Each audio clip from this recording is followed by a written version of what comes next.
सीखने वाले हैं एक्सेल के one of the most important formula if के बारे में। इफ एक ऐसा फार्मूला है कि इसे लॉजिकल कंडीशन यानी कि लॉजिकल बेस पे इसे अप्लाई किया जाता है और ये फंक्शन हमें फार्मूला टाइप की लॉजिकल कमांड में मिलते हैं। ये लॉजिकल फंक्शन इसलिए है क्योंकि ये कंडीशन के बेस पे हमें रिजल्ट देते हैं। जैसा कि अगर मैं बात करूं कि अगर ये वैल्यू 33 से ऊपर है तो पास, नहीं तो फेल। तो ये वैल्यू हो गई हमारी कंडीशन और पास और फेल हो गया हमारा स्टेटस यानी कि आउटकम्स या रिजल्ट। तो इस तरह से ये फंक्शन बहुत जगह पर यूज होता है। तो आप इस वीडियो को एंड तक जरूर देखिए ताकि आप इस फार्मूला से जोड़े इन सारे फंक्शंस को एक एक करके समझ सके। तो वीडियो में आगे बढ़ने से पहले अगर आपने चैनल को सब्सक्राइब नहीं किया है तो सब्सक्राइब कर ले और वीडियो को लाइक और शेयर करना मत भूलिएगा। तो बढ़ते हैं अपने टॉपिक की तरफ।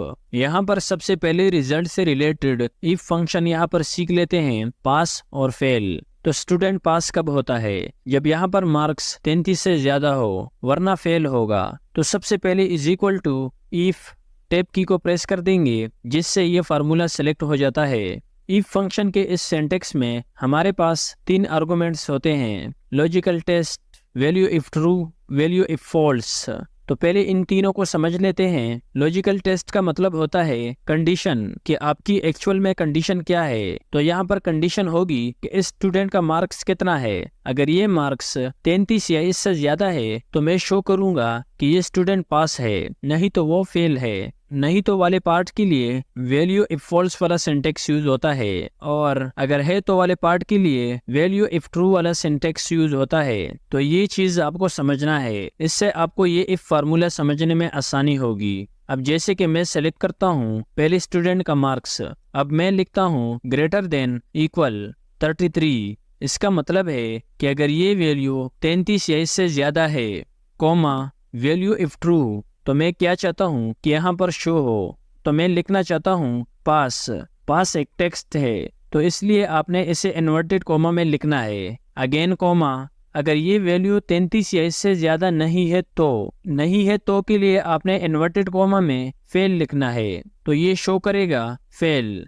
तो ब्रैकेट क्लोज करता हूँ और जैसे ही मैं एंटर प्रेस करूंगा तो देखिए यहाँ पर आ गया पास, क्योंकि ये मार्क्स 40 है और ये 33 से ज्यादा है। अब अगर इस मार्क्स को मैं यहाँ पर चेंज करता हूँ 20 जो कि 33 से कम है, जैसे ही मैं एंटर करता हूँ तो देखिए ये लिखा आ गया फेल। अब इसको हमने बस बाकी सेल में ड्रैग एंड ड्रॉप करना है। तो ये नीचे तक सारे सेल में ये फार्मूला अप्लाई हो चुका है, ये आप यहाँ पर देख सकते हैं। एक ही बार में ये फंक्शन सारे स्टूडेंट का रिजल्ट डिफाइन करके दे देता है। सो फ्रेंड्स, ये जो फंक्शन आपने अभी तक देखा और सीखा ये बिल्कुल एक बेसिक लेवल था इफ फार्मूला का।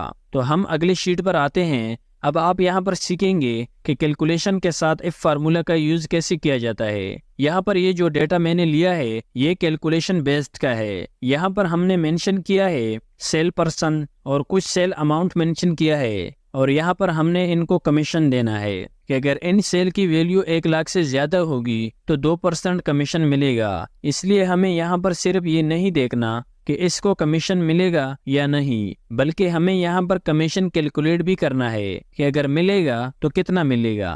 तो इसके लिए मैं यहाँ पर इज इक्वल टू टाइप करता हूँ इफ टैब और अब बात करते हैं लॉजिकल टेस्ट के। कंडीशन हमारा ये सेल हो जाएगी जो कि पहले पर्सन का सेल अमाउंट है। अब ग्रेटर देन 1 लाख, जैसा कि आप यहाँ पर देख सकते हैं कि अगर किसी पर्सन ने 1 लाख से ज्यादा सेल की है तो उसको 2% कमीशन मिलेगा। तो ग्रेटर देन 1 लाख मैंने लिख दिया है। इसके बाद है वैल्यू इफ ट्रू। इसका मतलब है कि अगर हमारी ये कंडीशन 1 लाख से ज्यादा हो तो मैं क्या शो करना चाहता हूँ। तो इसके लिए मैं यहाँ पर कैलकुलेशन करता हूँ जो कि पॉसिबल है। इस शीट में हमने सीखा था कि अगर मार्क्स 33 से ज्यादा है तो पास, नहीं तो फेल। लेकिन यहाँ पर हमने ऐसा नहीं करना है कि अगर सेल 1 लाख से ज्यादा है तो यस और अगर कम है तो नो, बल्कि हमने ये देखना है कि अगर सेल 1 लाख से ज्यादा है तो 2% के हिसाब से कितना कमीशन मिलेगा। तो मैं दोबारा सेल अमाउंट को सिलेक्ट करता हूँ इनटू 2%,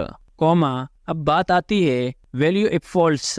अगर ये पहली कंडीशन ट्रू नहीं है यानी कि ये अमाउंट 1 लाख से ज्यादा नहीं है तो इस केस में लिख देता हूँ 0। अगर ये वैल्यू 1 लाख से ज्यादा नहीं है तो मैं 0 शो करना चाहता हूँ। ब्रैकेट क्लोज एंटर शो करना चाहता हूँ, ब्रैकेट क्लोज, एंटर।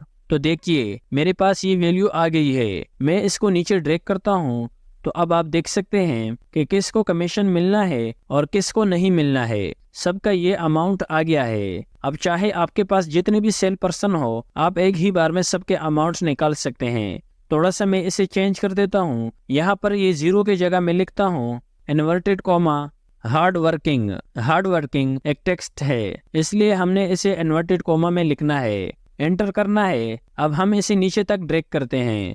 तो जिस पर्सन ने 1 लाख से कम सेल करी है उसके लिए हार्ड वर्किंग यहाँ पर शो होगी। तो फ्रेंड्स, इस तरह से एक कंडीशन के बेस पे आप आउटकम्स यहाँ पर दिखा सकते हैं। अब हम बात करते हैं इफ एंड के बारे में। यहाँ पर हमारा सिनेरियो थोड़ा सा चेंज होगा, इसलिए मैं आपको इफ एंड का ये फंक्शन इस मार्कशीट पे अप्लाई करके दिखाता हूँ ताकि आप सबसे पहले इसका बेसिक समझ सकें। फिर इसके बाद हम इसको कैलकुलेशन बेस पे भी यूज करेंगे। इफ एंड फंक्शन का डेफिनेशन क्या है? फर्ज कर अगर एक स्टूडेंट 3 एग्जाम में बैठता है, अगर उसको नेक्स्ट क्लास में जाना है तो उसको तीनों सब्जेक्ट पास करना पड़ेगा। अगर उसको नेक्स्ट क्लास में जाना है, अगर वो 2 सब्जेक्ट पास करता है और तीसरे में फेल हो जाता है तो वो टोटली फेल तस्वर किया जाएगा, वो नेक्स्ट क्लास में नहीं जा सकता। इसी तरह से इफ और फंक्शन में इसका उलट है, जो कि हम आगे जाके सीखने वाले हैं। तो मैं यहाँ पर फार्मूला अप्लाई करने वाला हूँ इज इक्वल टू इफ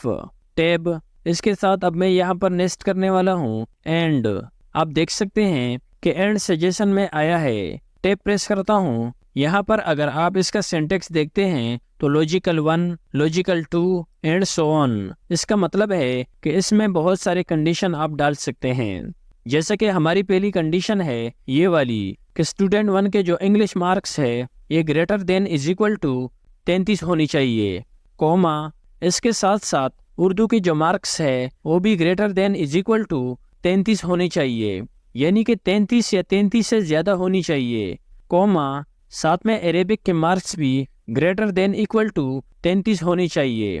अब मैं यहाँ पर ब्रैकेट क्लोज कर दूंगा, कॉमा अब मैं यहाँ पर ये बताना चाहता हूँ कि ये पूरी एंड की जो कंडीशन है कि ये तीनों में 33 या 33 से ज्यादा मार्क्स है कि नहीं। अगर ये हमें आउटकम देता है कि ट्रू कि स्टूडेंट 1 ने तीनों सब्जेक्ट में से 33 या 33 से ज्यादा मार्क्स लिए हैं, तो मैं यहाँ पर इन्वर्टेड कॉमा में लिखता हूँ पास, कॉमा अगर स्टूडेंट 1 ने इन तीनों सब्जेक्ट में से किसी एक में भी 33 से कम मार्क्स लिए हैं तो वो होगा fail, bracket close. Enter press करता हूँ तो देखिए कि स्टूडेंट 1 पास आया है, क्योंकि स्टूडेंट 1 ने यहाँ पर तीनों सब्जेक्ट में 33 से ज्यादा मार्क्स लिए हैं।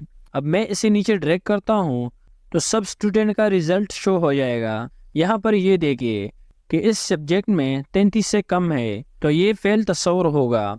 एंड फंक्शन में जितनी भी कंडीशन आप दोगे वो सारे सेटिस्फाइड होने चाहिए। अगर वो सारे कंडीशन सेटिस्फाइड है तो ट्रू यानी पास, या फिर इसमें कोई एक कंडीशन सेटिस्फाइड नहीं है तो फॉल्स यानी कि फेल। तो ये चीज आपको बस समझना है। इसी तरह से हम इफ और के बारे में बात करते हैं। यहाँ पर भी हमने सेम शीट लिया है।